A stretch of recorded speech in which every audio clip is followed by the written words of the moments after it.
1, 2, 1, 2. It's Christmas Eve, and what better way to spend it than talking boxing with me? Ever since I was a kid and saw Sugar Ray Leonard fight, I've loved boxing. I was at HBO for 15 years as a feature producer, won a few sports Emmys.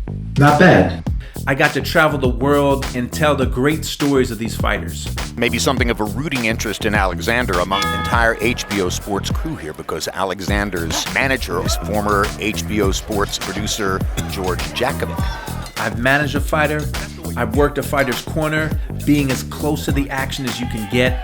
My life is revolved around boxing. It's Christmas Eve, we're gonna talk some boxing, let's go.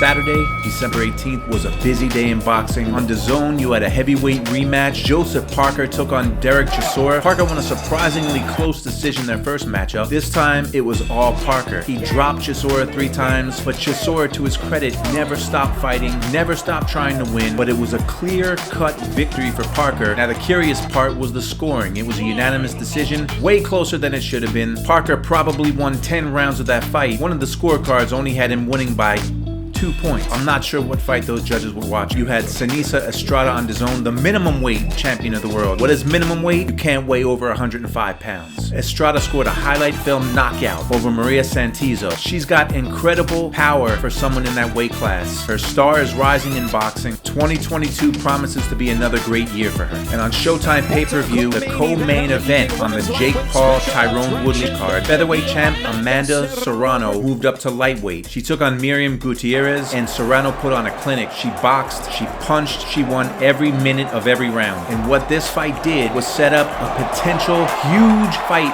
with lightweight champion Katie Taylor. 7-figure payday for both of us. Madison Square Garden, the big theater, main event. It's gonna be an amazing night. And on Christmas, for boxing fans, guess what? You get boxing. On Fox, it's a showcase for a Jersey boy, Vito Melnicki. He's 19 years old, he's a welterweight, he's 9-1, it's a 10-rounder, and he's on this stage so he can shine. What boxing fan doesn't want to see boxing on Christmas? One of boxing's best ring announcers, David Diamante, was recently in a serious motorcycle accident. He's expected to make a full recovery. David, we can't wait to see you back in the ring. Get well soon. There's a lot of reasons why I love the sport, and this is one of them. The sportsmanship that most fighters show to each other at the end of a fight. After Amanda Serrano and Miriam Gutierrez fought, they met up in the locker room and exchanged nothing but respect after they went at it for 10 rounds. And the same thing with the big boys, the heavyweights. Not long after Parker and Chisora battled for 12 rounds. Chisora went to Parker's locker room not only to shake hands, but he brought burgers with him. He brought fries with him. And these moments where these fighters bond after going to war, they're very special. 2 years ago, Jermell Charlo regained his junior middleweight championship from Tony Harrison. Leading up to that fight, I got to spend time in both camps. Tony Harrison was training in Florida in Keith Thurman's gym. And one of the days he was there, Keith Thurman showed up and we got some good moments of them together. I got to meet Tony Harrison's father, who passed away last year. And it was a pleasure talking boxing, and he was so excited to be in Keith Thurman's gym and to meet Keith Thurman because he told me that his wife was a big fan. He called his wife and I think Keith got on the phone with her and said hello. We spent 3 or 4 days in Tampa and we went to Houston. Jermell Charlo, he opened up his house to us, and what was cool was that every morning when we went over there, his now mother-in-law would make the whole camp ginger shots to take, and she made them for us too. The experience being with both of those guys was awesome. As a lifetime boxing fan, to be able to spend time with these fighters and get their stories out there, it's amazing, and I just love it. I want to wish everyone a Merry Christmas,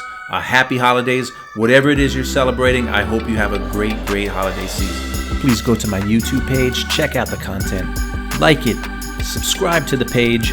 More is coming soon.